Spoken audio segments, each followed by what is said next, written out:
Welcome back to 7 Hills channel. ఇది issue of shares సంబంధించిన చాప్టర్ది. Problem number 30. ఒక student request ప్రకారం నేను ఈ ప్రాబ్లంను మళ్ళీ ఇక్కడ ప్రజెంట్ చేస్తున్నాను. స్టూడెంట్ యొక్క రిక్వెస్ట్ ఏమంటే, పర్పీటెడ్ షేర్స్లో పార్ట్ ఆఫ్ ద షేర్స్ మాత్రమే రీఇష్యూ చేస్తే ఏ విధంగా ఉంటుంది అనేది స్టూడెంట్ యొక్క రిక్వెస్ట్. దాన్ని ఎక్స్ప్లెయిన్ చేయండి అన్నాడు. కాబట్టి ఆ స్టూడెంట్ను దృష్టిలో పెట్టుకొని ఈ ప్రాబ్లమ్ని నేను ఇక్కడ సాల్వ్ చేస్తాను. ఓకేనా? So problem number 30 relating to issue of shares. Issue of shares సంబంధించిన problem number 30. So student request ఏమన్నా నేను, మనం ఫర్ఫిట్ చేసిన షేర్స్ అన్నీ రీఇష్యూ చేయకుండా కొన్ని మాత్రమే రీఇష్యూ చేస్తే సో సిచ్యువేషన్ ఏ విధంగా ఉంటుంది, ఏం లేదు ఎక్స్ప్లెయిన్ చేయండి అన్నాడు. కాబట్టి ఆ అబ్బాయి రిక్వెస్ట్ ప్రకారం నేను ఇక్కడ ప్రాబ్లం ప్రజెంట్ చేస్తున్నాను. సో ఇక్కడ ప్రాబ్లం నెంబర్ 30ని మనకు కావాల్సిన ఇన్ఫర్మేషన్ తీసుకున్నాను. ఇదే ప్రాబ్లం నెంబర్ 30నే. ఓకే, ఏం తీసుకున్నాను? Application amount, allotment amount including premium 5 rupees, first call amount, second and final call amount. మనము ఫర్ఫిట్ 2 సార్లు చేసుకున్నాము. ఫస్ట్ కాల్ అయిన తర్వాత గంగూలీ యొక్క 1000 షేర్స్ను ఫర్ఫిట్ చేస్తున్నాము. తర్వాత హర్భజన్ యొక్క షేర్స్ను సెకండ్ అండ్ ఫైనల్ కాల్ తర్వాత ఫర్ఫిట్ చేస్తున్నాం. అంటే టోటల్ ఫర్ఫిట్ చేసింది 1500 షేర్స్. ఒకటి 1000 షేర్స్ గంగూలీవి, 500 shares Harbhajan, 1500. So out of 1500 షేర్స్లో ఇక్కడ కేవలం 1200 షేర్స్ మాత్రమే రీఇష్యూ చేస్తాం. ఈ పాయింటే మన స్టూడెంట్ అడిగింది. అవుట్ ఆఫ్ ఫర్ఫిటెడ్ షేర్స్లో కేవలము 1200 షేర్స్ మాత్రమే రీఇష్యూ చేస్తాము. ఓకేనా? సో ఇప్పుడు 1200 రీఇష్యూ చేస్తే ఏం పొజిషను, ఏం లేదు అనేది ఎక్స్ప్లెయిన్ చేయమన్నాడు. కాబట్టి సో అవుట్ ఆఫ్ 1500లో 1200 షేర్స్ రీఇష్యూ చేస్తాం. ఒకటి. But reissue price is 9 rupees. Reissue price is 9 rupees. Okay. So actual ప్రాబ్లంలో ఏముందంటే, మనకు యాక్చువల్ ప్రాబ్లంలో ఎంటైర్ షేర్స్ రీఇష్యూ చేస్తాము అట్ పార్. అట్ పార్ అంటే అర్థమే ఫేస్ వాల్యూకి రీఇష్యూ చేస్తాము. నా ప్రాబ్లంలో మార్చింది కేవలం రీఇష్యూ చేసిన షేర్స్ 1200 అండ్ దాని యొక్క ప్రైస్ 9 రూపీస్ పర్ షేర్కు రీఇష్యూ చేస్తాం. ఓకే. సో ఇప్పుడు మనము దీని గురించి నేర్చుకుందాం. ఓకే.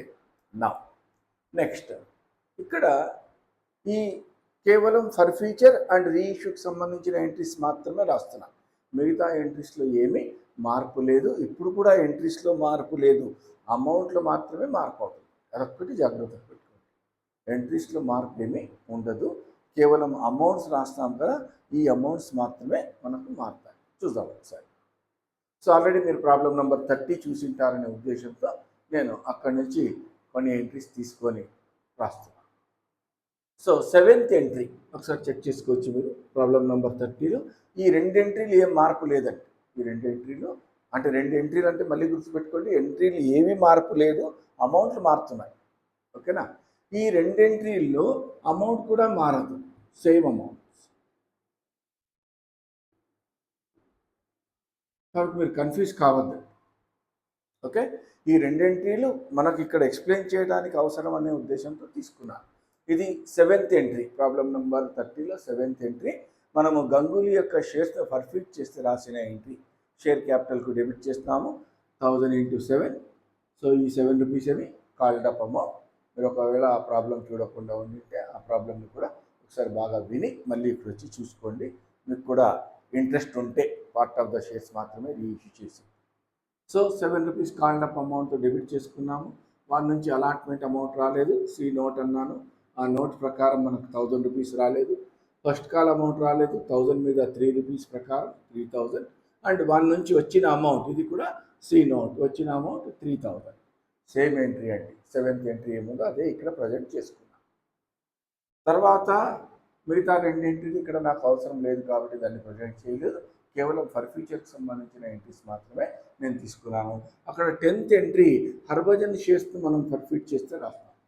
హర్భజన్ యొక్క షేర్స్ 500, 10 రూపీస్ ప్రకారం 5000 కాల్డ్ అప్ అమౌంట్. అండ్ వాడు ఫస్ట్ కాల్ అమౌంట్ ఇవ్వలేదు 3 rupees, and second call final call amount ఇవ్వలేదు 3 రూపీస్. అవుట్ ఆఫ్ 10 రూపీస్లో 6 రూపీస్ ఇవ్వలేదు కాబట్టి 4 రూపీస్ వాళ్ళ నుంచి వచ్చింది. సో ఫర్ఫీటెడ్ అకౌంట్లో వాళ్ళ నుంచి వచ్చిన అమౌంట్ మా దగ్గర ఉంటుంది అనే జ్ఞానం మీకు ఉండాలి. ఫర్ఫీటెడ్ షేర్స్ అకౌంట్లో మనం ఫర్ఫీట్ చేసినప్పుడు వాళ్ళ నుంచి వచ్చిన అమౌంట్ ఫర్ఫీటెడ్ షేర్స్ అకౌంట్లో క్రెడిట్ చేస్తాము. కాబట్టి సో ఒక్కొక్క షేర్కు అవుట్ ఆఫ్ 10లో ఈ అమౌంట్ రాలేదు కాల్ అమౌంట్, ఈ సెకండ్ కాల్ అమౌంట్ రాలేదు అంటే రెండు కూడా 6, అవుట్ ఆఫ్ 10లో 6 పోతే 4 రూపీస్ వచ్చింది. సో సేమ్ అమౌంట్స్ ఈ ఎంట్రీస్ నేను కేవలం అక్కడి నుంచి కాపీ తీసుకున్నాను, ఇక్కడ ఎక్స్ప్లెయిన్ చేయడానికి అవసరమనే ఉద్దేశం. నా next second and final call చేస్తాము. సెకండ్ అండ్ ఫైనల్ కాల్ నుంచి అమౌంట్ వచ్చింది, అక్కడికి అయిపోయింది. నా మళ్ళీ ఇప్పుడు ఫర్ఫీట్ చేసేస్తాం కాబట్టి ఈ ఫర్ఫీట్ అయిన తర్వాత మనం ఇప్పుడు ఆలోచించవలసింది రీఇష్యూ చేస్తాం. రీఇష్యూ చేసేటప్పుడు యాక్చువల్గా ఇక్కడ మనము 1500 ఫర్ఫీట్ చేస్తాము. ఓకే, 1000 గంగులీది, 500 హర్భజన్ది. కానీ రీఇష్యూ చేసేటప్పుడు కేవలం 1200 మాత్రమే రీఇష్యూ చేస్తాం. అందులో గంగూలీకి సంబంధించిన అన్ని షేర్స్ ఉన్నాయి, ఆల్ షేర్స్ ఉన్నాయి. అంటే గంగూలీ నుంచి ఫర్ఫీట్ చేసిన ఆల్ షేర్స్తో మనం రీఇష్యూ చేస్తాము. నా రీఇష్యూ చేసిన దానికి ఎంట్రీ మీకు తెలిసిందే, నేను మళ్ళీ చెప్తున్నాను, ఎంట్రీలో మార్పు లేదు, అమౌంట్లు మాత్రమే మారుతాయి. నా bank account at 1200 shares reissue చేస్తున్నాము అట్ 9 రూపీస్ ప్రకారం, అట్ 9 రూపీస్. నేను ఎంట్రీస్ ఎక్స్ప్లెయిన్ చేయడం లేదండి, అమౌంట్స్ మీద కాన్సన్ట్రేషన్ చేయండి. Bank account at 1200 into 9. And forfeited shares account, forfeited shares అకౌంట్లో ఏం చేస్తాము అంటే ఎన్ని షేర్స్ అయితే మనం రీఇష్యూ చేస్తామో దానివల్ల ఏమైనా లాస్ ఉంటే అది ఫర్ఫీటెడ్ షేర్స్ అకౌంట్కు డెబిట్ చేస్తాము. So forfeited shares account at 10 రూపీస్ది 10 రూపీస్ ఫేస్ వాల్యూ 9 రూపీస్కి ఇచ్చినాం. 10 రూపీస్ షేర్స్ యొక్క ఫేస్ వాల్యూ 9 రూపీస్కే ఇచ్చినాం అంటే 1 రూపీ మనకు లాస్.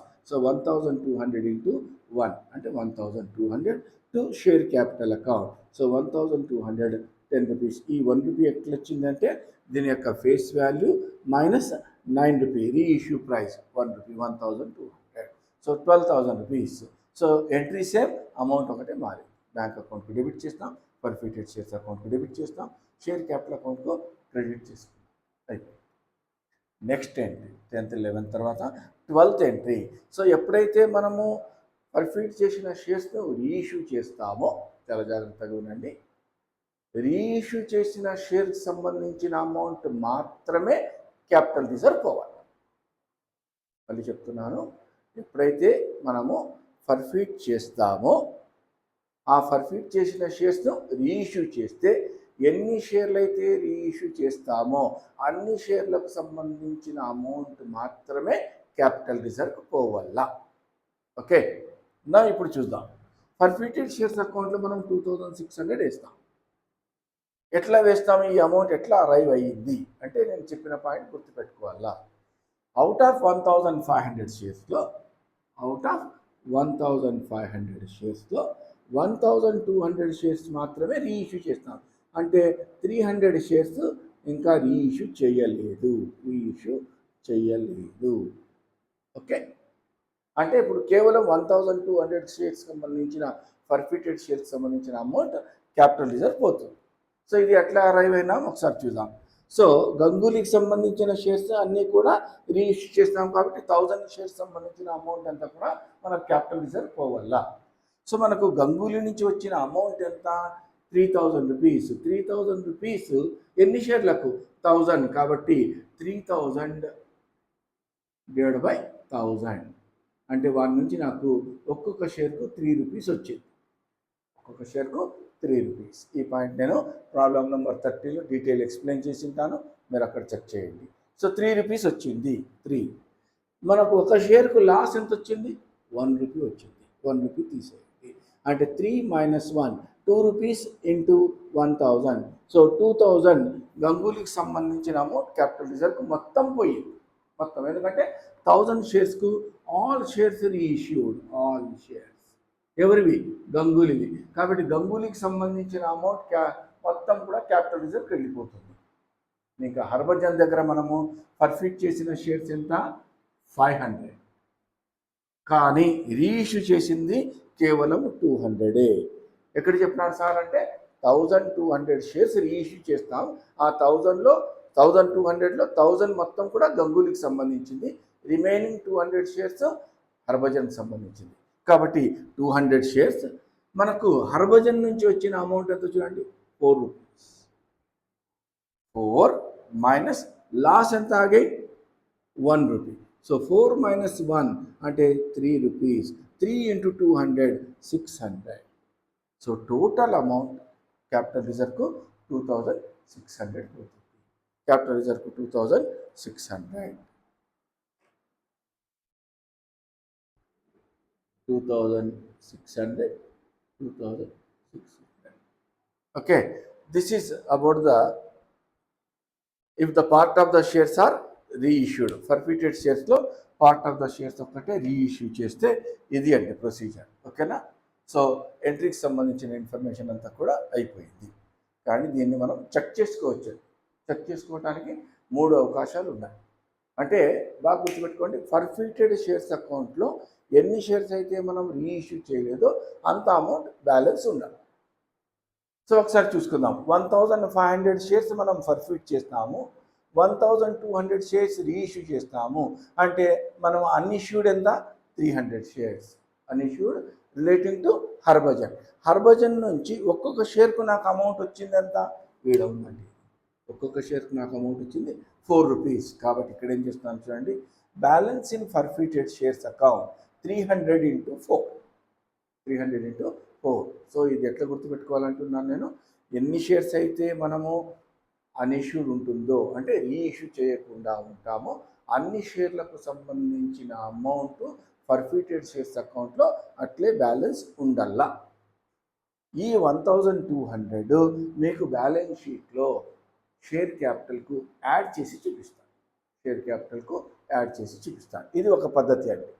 సో ఎట్లా గుర్తుపెట్టుకోవాలా 1200 అని మనం ఎట్లా కన్ఫామ్ చేసుకోవచ్చు అంటే, మళ్ళీ చెప్తున్నాను నేను, రీఇష్యూ చేయని షేర్లకు సంబంధించిన అమౌంట్ ఫర్ఫిటెడ్ షేర్స్లో అట్లే ఉండాలా. మీకు అది అర్థం కావాలంటే మనకు ఒక్కొక్క షేర్కు ఎంత వచ్చిందో అర్థం కావాలండి. ఇక్కడ మనం రాసుకున్నాం, ఒక్కొక్క షేర్కు హర్భజన్ నుంచి 4 రూపీస్ వచ్చింది. నేను రీఇష్యూ చేయండి 300 షేర్స్. కాబట్టి 300 ఇంటూ 4 రూపీస్ 1200.